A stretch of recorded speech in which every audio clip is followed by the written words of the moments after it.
kubera icyo umuntu akenera mentorship ni ngombwa. Reka ngusubize n'ikibazo. Uri gutegura nk'urugendo rwo kujya wenda mu kindi gihugu utigeze ugeramo na rimwe, ari urugendo rwa mbere ugiye kugenda, ukagira amahirwe yo kubona umuntu wanyuze muri urwo rugendo, nuko ushobora kubusanga uhari imbaraga wowe utarabasha no kugeraho, utaranatekereza, mentor ashobora kugufasha kugira ngo ubashe kuzigeraho. Uramutse umwemereye, ariko ibintu byose bisaba ubushake. Abantu benshi bakunda kuvuga ngo Imana niyo ibakorera, nizababwira umuhamagaro wabo, barangiza bakajya gusenga, barangiza bakababeshya bitewe n'icyo, kuko nimba uhora umbaza ikibazo cyazambwira umuhamagaro wawe, narangiza nkabimenya tubana mu cyumba cy'amasengesho, ushobora kuvuga ngo umwuka waje nkagukonfirma bya bindi uhora umbwira, wenda kubw'amahirwe bigahura cyangwa se nubwo bitanahura, ariko ni byiza kubimenya ko bikurimo kandi ari wowe ubyikuyemo ufatanyije na mentor, kugira ngo umenye amahirwe yagufasha. Ikindi, ntabwo tumentoringa wenda hari umuntu ushobora kuba afite uburwayi bagiye batandukanye, kuvura indwara no gufata umuntu muzima ukamukuramo umusaruro ufite. Ubundi coach w'umupira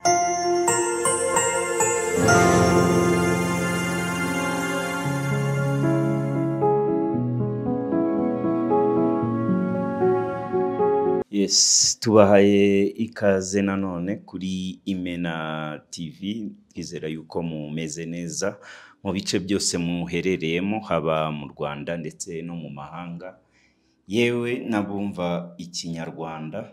Iyo waba utari umunyarwanda ariko wumva neza ibyo tuvuga, cyane ko ibyo tuba tuvuga tuba tugira ngo twubake umuryango mugari w'abanyarwanda, tubafasha mu mitekerereze ku bigendanye n'imari n'ubuzima busanzwe ndetse na technology.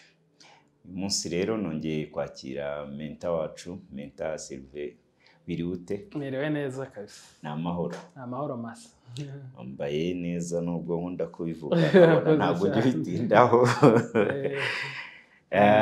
Bimeze bite se hanze hano? Biragenda kabisa. Kazuba ubu kumva kari Kigali kavanzemo n'akavura.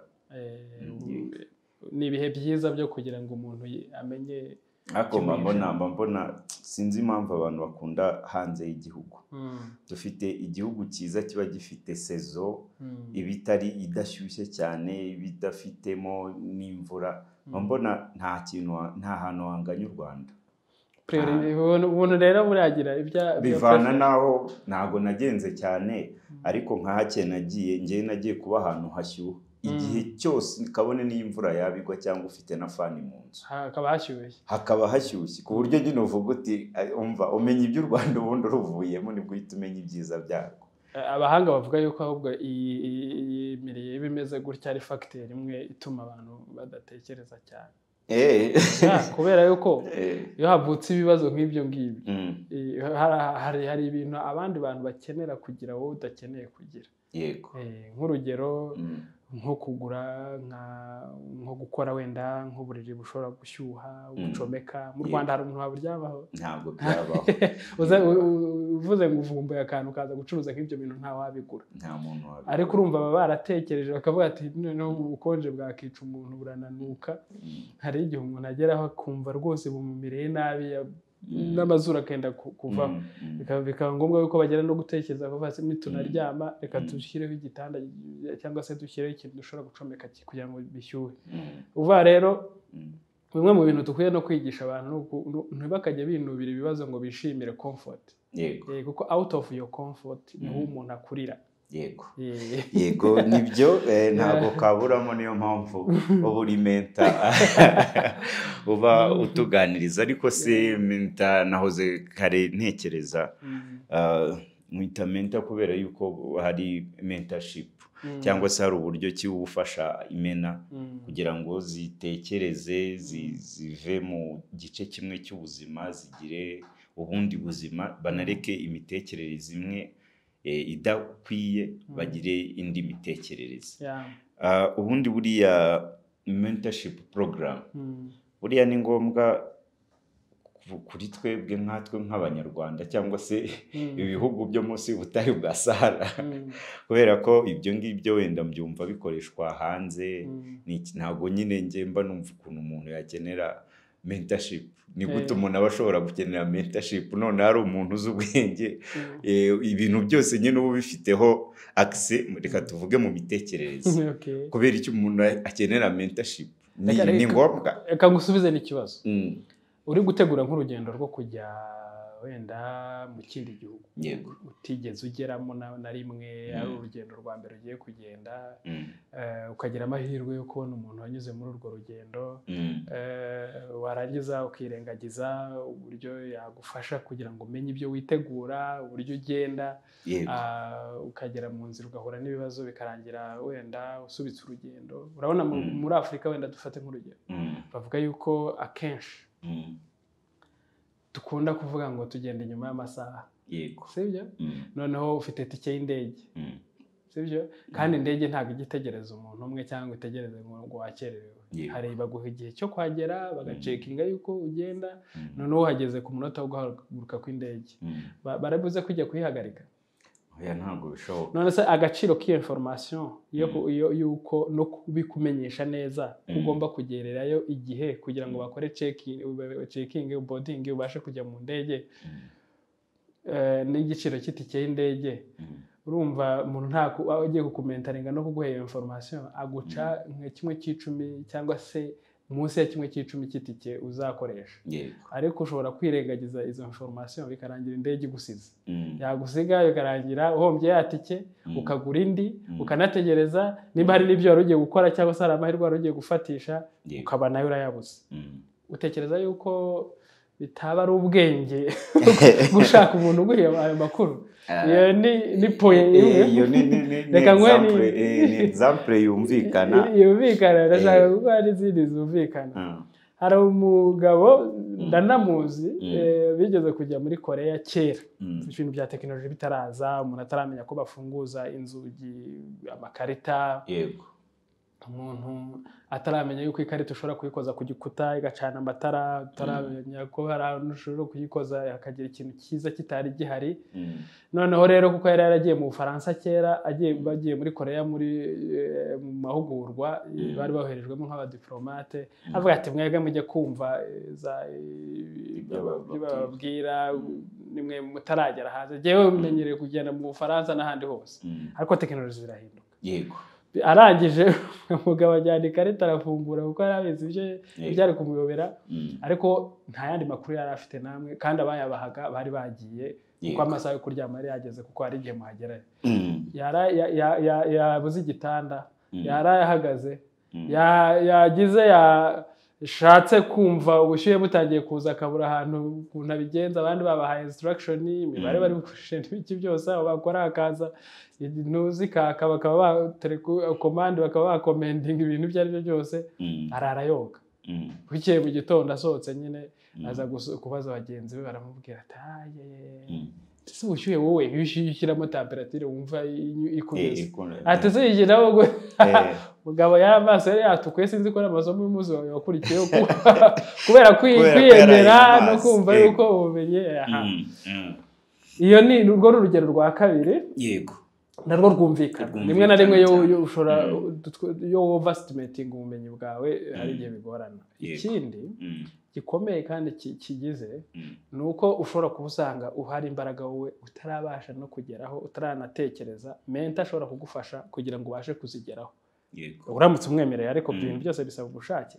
Abantu benshi bakunda kuvuga ngo Imana niyo ibakorera n'izababwira umuhamagaro wabo barangiza bakajya gusenga barangiza bakababeshya bitewe n'icyo kuko nimba uhora umbaza ikibazo cyazambwira umuhamagaro wawe narangiza nkabimenya tubana mu cyumba cy'amasengesho ushobora kuvuga ngo umwuka waje nkagukonfirma bya bindi uhora umbwira wenda kubw'amahirwe bigahura cyangwa se nubwo bitanahura ariko ni byiza kubimenya ko bikurimo kandi ari wowe byikuyemo ufatanyije na mentor kugira ngo umenye amahirwe yagufasha. Ikindi ntabwo tumentaringa wenda hari umuntu ushobora kuba afite uburwayi bagiye batandukanya kuvura indwara no gufata umuntu muzima ukamukuramo umusaruro ufite. Yego. Ubundi coach w'umupira wo ukunda kureba n'umupira sibyo kuki ikipe igira coach se ikipe bundi ko cyambere nta nubwo abazi no kuwukina abenshi baba barawukinnye ariko hari abatarawukinnye kandi babaye successful aho mperuka kuba ababaye successful ba muri ibintu nangiye kuvuga yigeze awukina buriya oya n'abawukinnye nabyo ni okay voilà nabo barawukinnye sawa ni sawa cyane ariko coach kuki se bakenera coach ntekereza yuko kubera ko imikinire ibitandukanye n'abantu baba bafite mentalite zitandukanye mu kibuga niyo mpamvu bazana umutoza kugira ngo wenda ze kuza kubempoza kuko abakinnyi baba bafite uburyo ki bakina ibyabo ariko buri mukinnyi wese aba afite uburyo ki buri tactique buri mutoza wese aba afite uburyo bwe aba agomba kwempoza abakinnyi bagomba gukinamo hanyuma ubona ni ngombwa akaba nyine n'umugayida wabo nyine ubona ari ngombwa ko wowe ufite ububasha wamukuraho ubwo bubasha tuvuga ati gira ibyo unoza mu mupira w'amaguru coach wamuhera ntago namukuraho kubera ko umenya abafite ngiye ntabwo mbafite so ntago ndi kuvuga ngo umukureho ugiyeho cyane iki turimo turashaka kureba ahubwo ni ngombwa nimba ikipe rero y'aba professionnel ikenera umucoach uriya waruzi yuko n'abagira ba managers yego buri mukinnyi uri professional wese abafite manager ibibazo tunagira hano mu Rwanda kenshi twe twumva ko tubyishoboreye ugasanga umukinnyi aragiye arakinnye anabira namuhiriye amafaranga barayamuhaye ariko nyuma y'igihe runaka amahirwe aramucitse kandi cyagiye nikizagaruka niyo igihe kiba kiri imbere gishobora kungana n'icyo yakinnye ariko amahirwe yarari inyuma ntagarukana n'icyo gihe agezemo yego uvuze rero baba bakeneye abantu babashobora kuba mentoringa mu buryo bwo kugira imitekerereze mizima mu buryo bwo kugira physical fitness bari hanze mu buryo bwo kuba wagira finance reka ngo urundi rugero rukomeye nk'iyo kuri personal story fail nagize cyo ubundi umuntu yigira muri fail kuruta kwigira mu ntuza ariko hari abo fail zibangamira kabisa hari nk'abo muhura akakubwira ati jewe nagize aya mahirwe ntangira kujya mfata nk'umwana nkamujyana ahandi hantu kure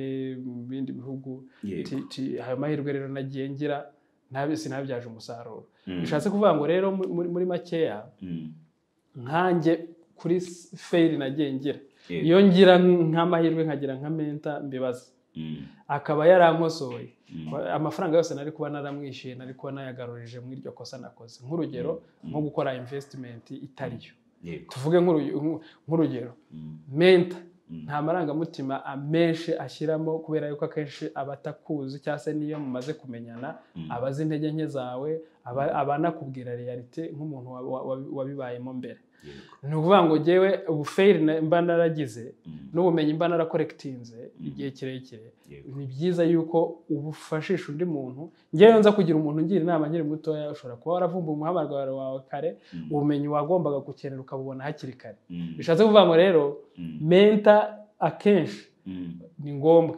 ntuzayigeze kuvuga Barack Obama yigeze kuvuga ngo if you think education is expensive wait until you see ignorance cost. No, education ntago ari ya formal education rega bavuga gusa. Ni information yari yose wari ukeneye mu gihe cyanyacyo mbere yuko ufata icyemezo uyishingiyeho. Iyo ufashe icyemezo utayishingiyeho kandi yari ngombwa kandi hari aho ari kuyikura hari igihe bigushyira mu gihombo utazicuza mu buzima bwawe bwose. Yego. None ubwo tujyanye rero mu buryo ki unyumvisha cyangwa se umwumve ku buryo ki wenda mentorship ikenewe muri societe yacu. Muri societe tujye no Nyarwanda reka mvuge kuri societe no ku muntu cyane cyane imena zo ndazivuga. Yego. Reka mbanze muri societe. Impamvu mentorship ya mbere ikenewe no kuvuga ngo ibibazo muri societe akenshi uganire n'umuntu usanga ari gucomplaininga. Hari complain nyinshi. Ibintu birahenze kandi koko bishobora kuba binahenze. Ako ntago ari wowe bihenze byonyine. Kuba ahubwo wabibonye wabikoze iki. Icyo nicyo menta kubaza kuko ntago ari buze kugushyigikira ngo ukomeze ngo ujya hurire mwifatanye mu kurira cyo gukora nugira ibyago muzifatanye nyine birumvikana ariko kuvuga ngo ibintu birahenze imisoro yarazamutse nta business ishoboka mu Rwanda navukiye ahantu hatagira ikintu na kimwe ntacyo bampaye ugasanga buri gihe umuntu afite ibintu igihumbi cyangwa se birenga mwereke impamvu adashobora kugira ikintu na kimwe ageraho. Uwo ni umuntu abenshi ntubaze ko bameze gutyo cyane. Aha, none se ufashe uwo muntu ukamukonvertisa ukamwambika lens, ukamwambika izindi rinete zibona ibintu mu bundi buryo, agahinduka nyuma y'imyaka 5 uhereye icyo gihe ugasanga ya myumvire ye yose yarahindutse, ahubwo n'umusaruro we atangiye kubona. Albert Einstein yigeze kuvuga ngo ntushobora gukemura ikibazo gifite imitekerereze yagiteye. Imitekerereze yateye ikibazo cyacu cyari muri societe. Abantu bazi yuko kugira ngo umenye umuhamagaro wawe nuko ujya gusenga bakabiguhishurira, ngo Imana ikabikubwira, ngo niho banyura gusa. Siko bazi abenshi. Ariko mentor nicyo amaze, aragufasha mukabaza ibibazo, ukamenya ndinde, ukamenya ashoboye gukora iki, ukamenya se niba amaze kumenya uwo ndi we, amaze kumenya icyo ashoboye gukora, kuki ndi hano. Kuki ndi hano rero ukabasha kubona purpose. Wamara kubona purpose rero mentor ahazira neza ahita afata ya purpose yawe. Abantu benshi bibeshya ko bafite purpose cyangwa se baranabizi ko bayifite koko. Purpose no kuvuga nk'inzozi cyangwa icyerekezo cyabo bashaka kugera. Ariko mentor cyazana arakubaza ati plan ufite kujya ugere kuri biriya niyi. Aho niho rero uhita utandukanira na wa muntu ufite ibyifuzo byo kuzamera neza ariko nta gikorwa na kimwe ari gukora. Ariko na Bibiliya irabivuga. Imigani buriya ni igitabo cyiza. Uzasome mu migani 20 igice cya 20 umurongo wa 18. Barakubwira neza uburyo umugambi mwiza wagenzuwe kandi wateguye neza ari ingenzi. Kandi ngo nujya gushora umugambi mwiza waganiriweho n'abantu, niwe ubasha gushyirwa mu bikorwa neza. Bakanakomeza bakavuga ngo nimba ushaka gushoza urugamba banza ugisha inama abanyabwenge cyangwa uvuka ukubitwa. Yego, ndumva hari ukuntu urimo ubinyemeza neza. Aho ni muri societe. Reka ngomeze rero umuntu ku giti cye. Umuntu ku giti cye rero ni ukuvuga ngo jewe uzarebe, jewe nshobora kuba nkunda ibintu, wowe nawe ukunda ibindi, nuriya nawe akunda ibindi, tukaba dutandukanye completely. Ariko byanze bikunze tuzakenerana kugira ngo tubashe kugera ku byo twese dukunda. Wowe hari agasozi kawe twakita Dream Mountain nkuko tumaze iminsi tubivuga, ni nacyo twarashaka buriya gusasira. Nuriya hari aka Dream Mountain kiwe niyo twise purpose. Ni ibyifuzo wumva uwo ufite ariko wabuze uburyo ubigeraho. Sibyo? Noneho mentor azaterera azakubaza harabura iki, ko niba hari byinshi wakabaye warakoze, wakabaye ibintu byinshi birazwi. Nongera ako kantu kumve neza, ibintu byinshi birazwi. Nta muntu utazi yuko kumenya umuhamagaro wawe kandi no kuwukorera ari byiza. No one is doubting about that. Icya kabiri, nta muntu utazi ko saving, investing, kubika amafaranga, kuyashora, kuyabika, kuyashora no kuyashakisha uyongera, ntawe utazi ko ari ibintu by'ingirakamaro. Hari utabizi? Ntawe utabizi. Aha, ariko ntawe utazi yuko profit is better than wage. Ndi kuvuga inyungu ni nziza kuruta umushahara. Kwikorera ni inzira ikugeza kuzaba umushoramari yihuse kuruta gukorera umushahara cyane. Sibyo? Ibyo hari utabizi? Nibyo. Mentor rero hazira ku muntu. Araza akakubaza inzozi zawe ni izihe, mukazumvikanaho. Ese plan, buriya plan niyo y'ingenzi, ni nacyo kibura. Ubundi hari point uhagazeho no munsi, hari destination ushaka kujyaho ariyo twita Dream Mountain. Ariko kugira ngo uve kuri point A ujye kuri B yawe, you need to have a plan to go there. Nicyo mentor azagakubaza plan imeze ite. Yabona harimo akabazo rero akakubwira ati "Ye mfite plan yo kuzubaka inzu nziza." Agasanga urimo urayipangira kuzajya kuyubaka ahantu itazaba byara umusaruro. Agahita kubibamo igitekerezo kikubwira ati "Se ntibyaba byiza uyubatse ahantu yabasha no kuzajya izamura agaciro ku buryo unakeneye kuyigurisha nimba ukunda hariya uzagenda ukagura n'umusozi muturanye mukegerana." Yego, umuntu abakenewe. Mentor wawe nagaza aho navuze ku mafaranga. Ariko bye mbere na mbere ntarumva hari motivation speaker w'umunyamerika wita Jim Rohn. Niwe yankomye neza. Umuntu wamutozaga yaramubwiye ngo nagenda yandike ikintu gitumye agera ku myaka 25 ataragera ku bintu byinshi. ntiyandike amimubwira arandika tukora rwa rutonde nakubwiye rwose uwo mugabo yarihangana ba menta barihangana bakanza bakumva umuntu neza hari n'abantu batagira abantu babumva ahubwo babe instructing menta rero aba afite karite yo gutega amatwi akakumva yarangiza akagukubita hababaza ukagenda ukabitekerezaho ubundi iryo shyaka yaguteye bigabata no kameme ibingibi birakwiye nimba uriya yarabishoboye ndanabishoboye nanjye ariko bisoma abona we ntariho aramaze se we kutariho big problem with your list ndabona abantu benshi n'ibintu byinshi bikubuza kugera ku byo ushaka ariko we sinkubonamo ubwo urumva abantu urashaka ko guverinoma izahinduka kugira ngo bahindure amategeko yose kugira ngo abashe kujya muri favor y'uko bitekereza ibyo ntibishoboka ese urashaka yuko bakuraho imisoro cyangwa kugira ngo utangire business urashaka se ko company zihita zihemba imishahara tekereza company cyangwa ibigo byose bihembye imishahara bitewe nuko abantu bayifuza ayo mafaranga yazava he yaba ari ikibazo rero menta araza akakubwira ati genda usubiremo list yaragiye yandikaho ngo only me jewe ninjye genye tekereza umuntu rero kugufasha kwivumbura ko ari we ikibazo akaguhuza n'undi muntu kurimo wowe utaruzi ari ufite agaciro Imana yakuremanye kuko Imana yaduhaye gutekereza no kurema mu mbago zacu yego uzi ikintu gitangaje wari uzi ko menta afata ubwonko bwawe yego sibyo akabugira nk'inda itwite utwita umubyeyi yatwite yita ku mwana urimo imbere kugira ngo azishimire kumubona avuka yego yaremye bafatanyije kurema noneho igitekerezo cya menta kiba kimeze nka nimba bigerageje it's a spam bwinjiremo igahita ikora ntuza fecondation ku buryo noneho nawe nujya kubyara uzabyarira kuri ka dream mountain ukabata ndakibyaye niko ba Steve Jobs babyaye za Apple ndiko ba Jack Ma babyaye za Alibaba ndiko natwe mu myaka iri imbere bazaba bavuga ko twabyaye ibindi ko ba Menta Silve babyaye Mix Venture tukafasha n'abantu benshi ubundi ngewe nicyo mvuga yini Imana yaduhaye kurema ntitugerageze rero turema tekereza umuntu ugufasha kuvumbura icyo kintu ko kikurimo akaba avuga ati uwo mwana urimo wasikingije waze kuvuka ushaka kubyara uhora uvuga hari n'umuntu muhura akagira ubwenge tutakita bwinshi ahubwo ati do bari abantu bakoze ibintu narimaze imyaka 5 ntekereza ntakoze akabikubwira bundi se kutamusubiza iyo myaka 5 ahubwo mental iragufasha ahubwo ati wibona ibintu gutyo wakabaye waratangiye mu myaka 5 reba ibintu uri guhomba ahubwo wibibona nkaho bagukoreye ibintu ngo batwaye ibintu byawe ubu nawe iyo warabitangiye biba bigeze hari mental reka rero duheraho turi tuve kuri no point turashaka kujya he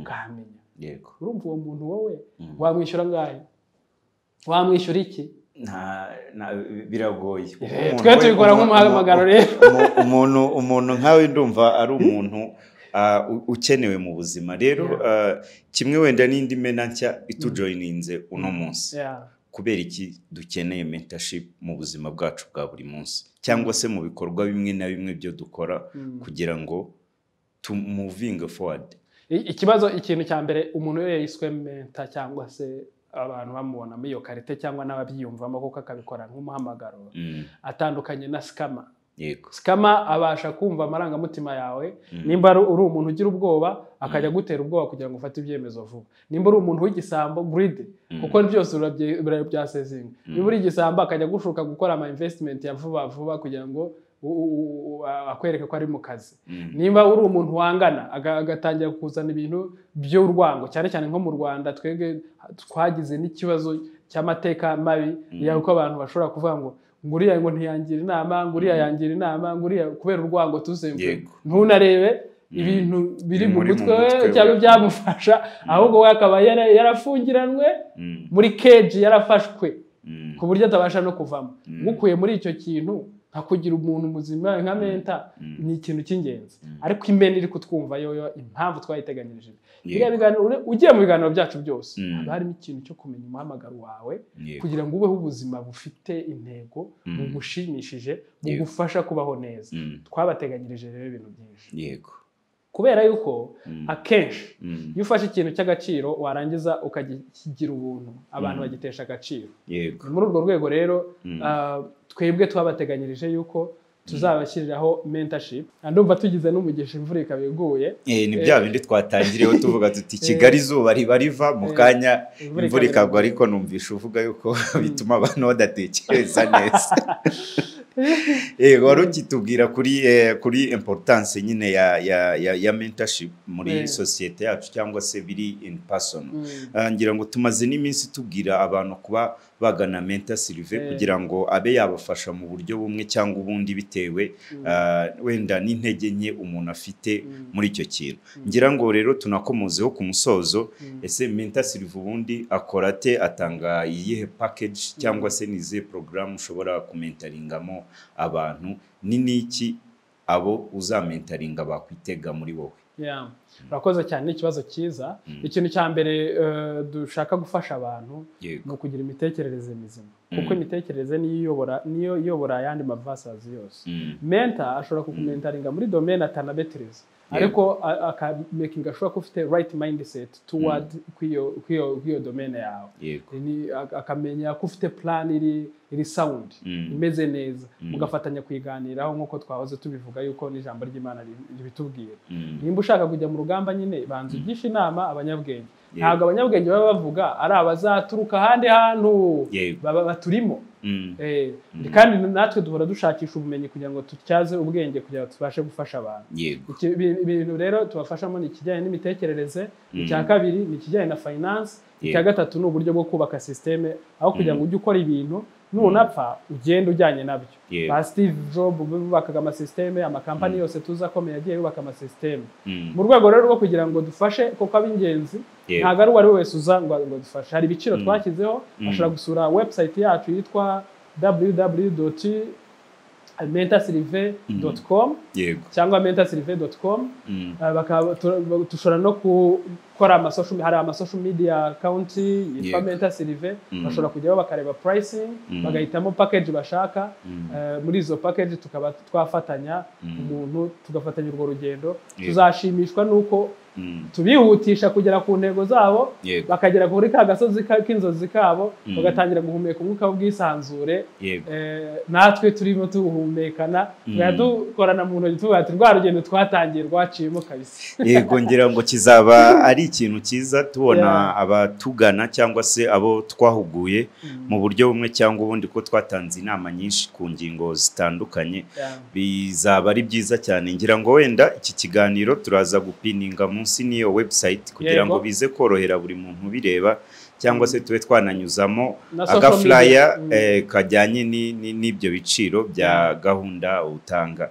Reka ngushimire cyane rero kudukebura yuko mentorship ni ikintu gikenewe mu buzima. Nka bya bindi njya mvuga ngo nimbuga burira umubiri wawe, ujye umakinga shuko umubiri wariye ari nako wagaburiye neza indyo yuzuye ubwonko bwawe kugira ngo wowe utekereze neza. Kanshimire rero imena zose, sinzi nimba ntakuniganya ijambo. Yego, kamwe konyine. Ikindi kintu cyiza nanibagiwe kuvuga kuri mentor, abantu benshi bagira inzozi ariko zikaryamishwa n'ababegereye. Bakazisinziriza bakabakubita neza. Mentor rero wewe ntago atinya inzozi nini, ahubwo ashaka gufasha izo kugira ngo zibashe kubyara cya kintu, wa muntu, cya gikorwa kigaragare binyuze muri iyo mentorship. Aho abandi bakuvugiriza indi bavuga ngo waribonye uratekereza, ati nawe se watekereza ibintu nk'ibi, ati uhera he uvuge. Mentor we ntago ari ibyo, areba ese point uriho ni iyihe, iyo ushaka kuganaho ni iyihe, nyereka plan, iri sound, mukabirebana. Ibyo ni ibintu byiza. Dufasha abantu rero bafite imishinga bashaka gushyira mu bikorwa, kuyirefininga muri iyo mentorship. Ikindi kintu, muntu uwo ari we wese utarahura nawe nyirizina, undi muntu kurimo mukaba mutarahura ngo muganire, ukaba utegereje ko muzahuzwa n'amasengesho cyangwa se n'ibyumba by'amasengesho, aho ngaho wayobye. Icya kabiri, umuntu uwo ari we wese udakora icyangombwa cyangwa se wiringira ibinyoma binariho binakorwa na benshi, amenye ko fitire yiwe iri mu mwenda. Impamvu fitire ye iri mu mwenda ni uko azakoresha igihe cye cyose yishyura umwenda w'abandi aho kwiyishyura umwenda w'umurimo, yishyura umwenda w'uwo muntu ariwe. Yego, iryo jambo usorejeho rirakomeye. Umuntu wese muri fitire yiwe ubwo utarabashije kwisobanukirwa mu kuvuga ko azahora ari muri loss. Ntabwo ari loss, ni debt. Ni debt. Aba yishyura imyenda y'abantu. Nimba wakabaye waratangiye business yawe umaze imyaka 5 ugomba kurema kubyara uwo mwana wanyuze mu gitekerezo cyawe ukaba uri mukorera abandi, icyo uri gukora ni iki? Ni ukwishyura ideni ry'abandi nubwo waba utabizi. Yego. Kubera umaze imyaka 5 yishyura, ariko nutarabihindura nyine guhure na penta kubwete nyamara wakabaye waramaze imyaka 5 ukora biriya bintu, uzakomeza ube muri uwo mwenda. Ubundi ujya kubimenya iyo ugiye muri pension rero utangiye kwibaza ati ariko burya ibyo nakoraga nibyo nari nkwiye kuba nkora. Birakwiye yuko wabisobanukirwa ugeze ku myaka 65.